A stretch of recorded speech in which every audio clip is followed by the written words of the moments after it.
Zarathustra's speech about the Superman ended with the crowd mocking him, pretending that the entire speech was merely an introduction to the rope dancer that they gathered to watch. The dancer then starts to do his act, but Zarathustra doesn't give up just yet. Zarathustra, however, looked at the people and wondered. Then he spake thus. Man is a rope stretched between the animal and the Superman, a rope over an abyss. A dangerous crossing, a dangerous wayfaring, a dangerous looking back, a dangerous trembling and halting. What is great in man is that he is a bridge and not a goal. What is lovable in man is that he is an overgoing and a down-going. Zarathustra realizes that his message didn't get to the people, so he tries again. He picks up on the cue provided by the heckler and uses the rope dancer, or rather the rope, as a metaphor for man. His perception of man as a being in transition isn't out of the ordinary.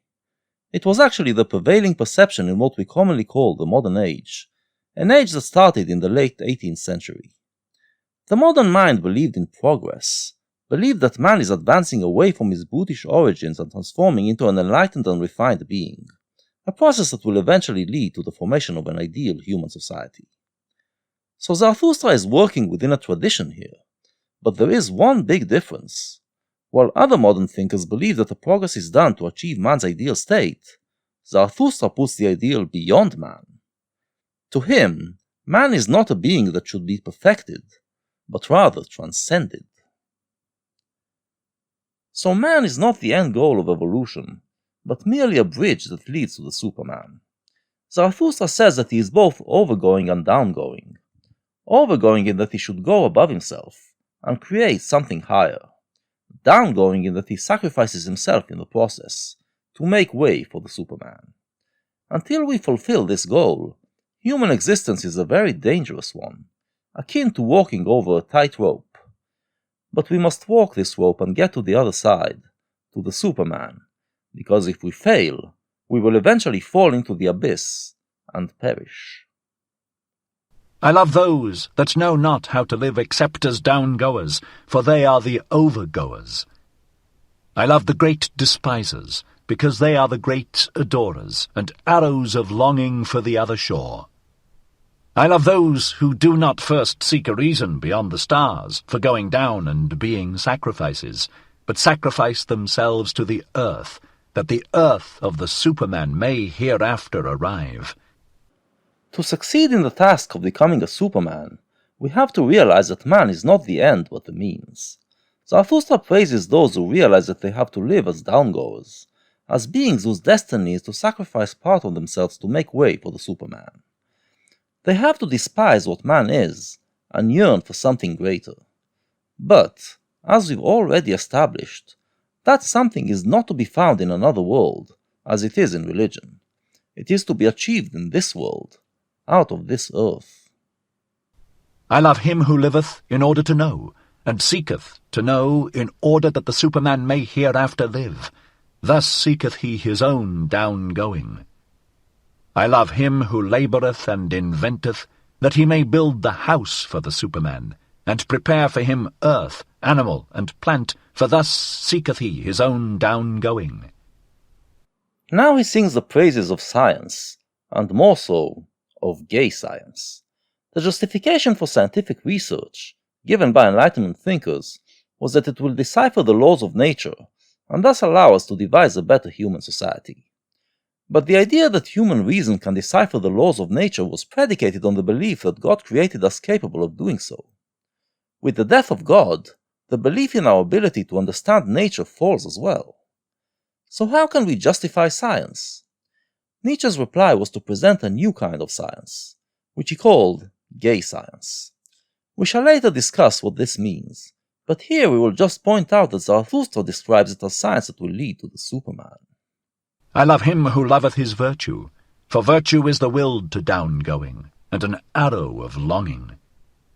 I love him who reserveth no share of spirit for himself, but wanteth to be wholly the spirit of his virtue. Thus walketh he as spirit over the bridge. I love him who maketh his virtue his inclination and destiny. Thus For the sake of his virtue, he is willing to live on, or live no more. I love him who desireth not too many virtues. One virtue is more of a virtue than two, because it is more of a knot for one's destiny to cling to. The Superman is a project that we should all take part in, and everyone has something to contribute.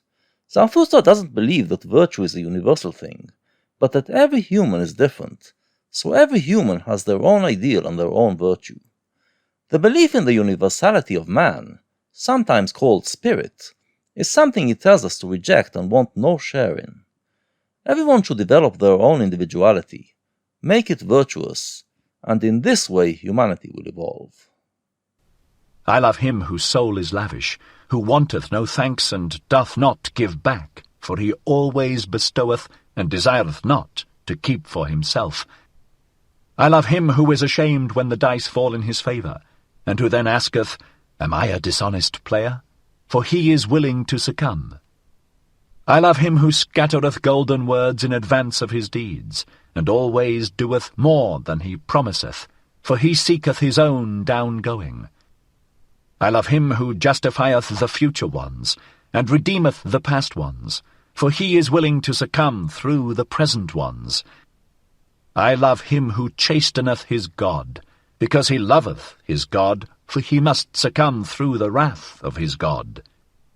I love him whose soul is deep even in the wounding, and may succumb through a small matter, thus goeth he willingly over the bridge. I love him whose soul is so overfull that he forgetteth himself, and all things are in him. Thus all things become his down-going. I love him who is of a free spirit and a free heart. Thus is his head only the bowels of his heart. His heart, however, causeth his down-going. I love all who are like heavy drops falling one by one out of the dark cloud that lowereth over men. They herald the coming of the lightning, and succumb as heralds. Lo, I am a herald of the lightning, and a heavy drop out of the cloud. The lightning, however, is the Superman. In this segment, Zarathustra is just naming all sorts of virtues which he sees as negating what man is at present, and heralding something better. But his metaphorical language is very hard to decipher for those who didn't read the book to the end. We can wait until later to unpack it. But what about his listeners? Remember, he says all this while the audience are watching a rope dancer perform above his head, desperately trying to get their attention and open their minds. This concludes his second speech. Did it go down any better than the first? When Zarathustra had spoken these words, he again looked at the people and was silent.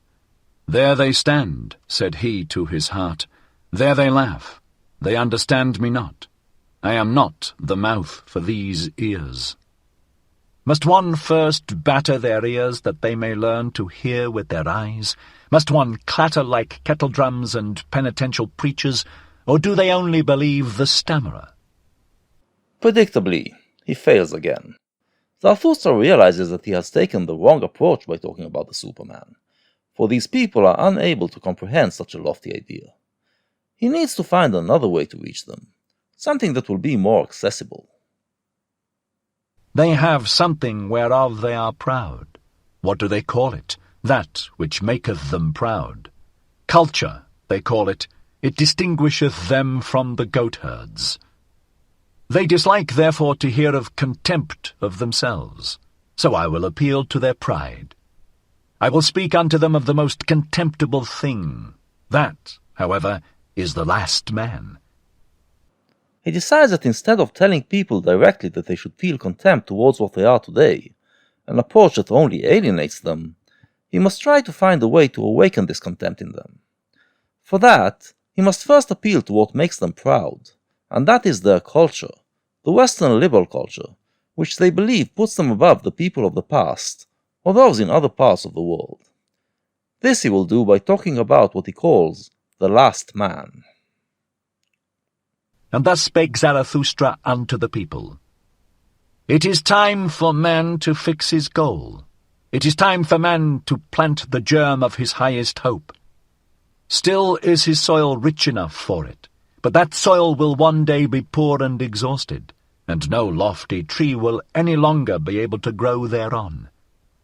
Alas, there cometh the time when man will no longer launch the arrow of his longing beyond man, and the string of his bow will have unlearned to whiz. I tell you, one must still have chaos in one to give birth to a dancing star. I tell you, ye have still chaos in you. Alas, there cometh the time when man will no longer give birth to any star. Alas, there cometh the time of the most despicable man, who can no longer despise himself.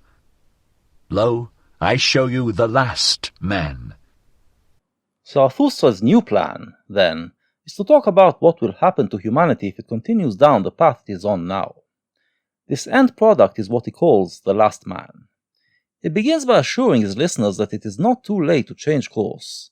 Man still has the potential to be a Superman, still has the inner powers to aim beyond himself, and transform himself into something greater. He talks about giving birth to a star. A star, for Zarathustra, is a metaphor for a target that you can aim at, high above you, and he says that we still have powers within us to create such targets for ourselves and then try to reach them.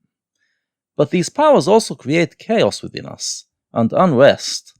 The last man will be the product of a humanity that, for the sake of comfort, will give up on these inner powers. This, he says, will be the ultimate decay of the human race. What is love? What is creation? What is longing? What is a star? So asketh the last man, and blinketh. The earth hath then become small, and on it there hoppeth the last man who maketh everything small. His species is ineradicable like that of the ground flea. The last man liveth longest. We have discovered happiness, say the last men, and blink thereby. They have left the regions where it is hard to live, for they need warmth. One still loveth one's neighbour and rubbeth against him, for one needeth warmth. Turning ill and being distrustful, they consider sinful. They walk warily. He is a fool who still stumbleth over stones or men. The last man, drained of all the inner powers humans once had, will no longer be able to any great deeds or any great joy. Obviously, we are not talking about one man here, but about the state of all the human race at that time. Zarathustra tells us that these people will live the longest, meaning that this type of human will be around longer than those that came before, and this is because it will be incapable of changing. The last man will create a world in which there will be almost no discomfort or strife, and, not knowing any better, will believe that this is what happiness is. A little poison now and then, that maketh pleasant dreams, and much poison at last for a pleasant death. One still worketh, for work is a pastime, but one is careful lest the pastime should hurt one. One no longer becometh poor or rich, both are too burdensome. Who still wanteth to rule? Who still wanteth to obey? Both are too burdensome. No shepherd and one herd. Every one wanteth the same, every one is equal. He who hath other sentiments goeth voluntarily into the madhouse. Zarathustra, here, is basically describing the utopian dream of many people in the modern age, a dream born out of the Enlightenment. A world in which there will be no toil, no inequality, and no hierarchies. But this world, he is trying to tell his listeners, will not have any true happiness either. Without the inner powers to create greatness, man will not be able to achieve the heights that he has reached in the past, that he is currently still capable of reaching. Formerly all the world was insane, say the subtlest of them, and blink thereby. They are clever and know all that hath happened, so there is no end to their raillery. People still fall out, but are soon reconciled. Otherwise it spoileth their stomachs. They have their little pleasures for the day, and their little pleasures for the night, but they have a regard for health. We have discovered happiness, say the last men, and blink thereby. Because they lost their ability to true happiness, the last man will not understand the history of humankind, and the greatness that resides in it. they will have no challenge to overcome, and they will not be able to feel any sense of true achievement and joy. They will believe that their sedated state is the ideal existence, and will not know any better. And here ended the first discourse of Zarathustra, which is also called the Prologue. For at this point the shouting and mirth of the multitude interrupted him. "Give us this last man, O Zarathustra," they called out. "Make us into these last men. Then will we make thee a present of the Superman." And all the people exulted and smacked their lips. Yet again, Zarathustra fails to reach the crowd. Having been brought up in the Victorian age, whose ideals were a combination of Christianity and the Enlightenment, this dystopian vision of the last man is actually appealing to them. He gets only derision. Zarathustra, however, turned sad, and said to his heart, "They understand me not. I am not the mouth for these ears. Too long perhaps have I lived in the mountains, too much have I hearkened unto the brooks and trees. Now do I speak unto them as unto the goatherds. Calm is my soul, and clear, like the mountains in the morning. But they think me cold, and a mocker with terrible jests. And now do they look at me and laugh, and while they laugh they hate me too. There is ice in their laughter." Zarathustra realizes that he forgot what it is to be part of human society. Having lived in his cave up in the mountain for 10 years, ridding himself of the bad ideas that he was taught and developing ideals fit for a world without God, he has learned to appreciate how beautiful the world is, and how truly joyous human life can be if it draws its ideals from the earth. As a result, he has lost all traces of cynicism, and he forgot how cynical humans usually are. They have a completely different mentality from his. His ideas are alien to them, and they can see him only as a fool. He has to figure out another way to reach them.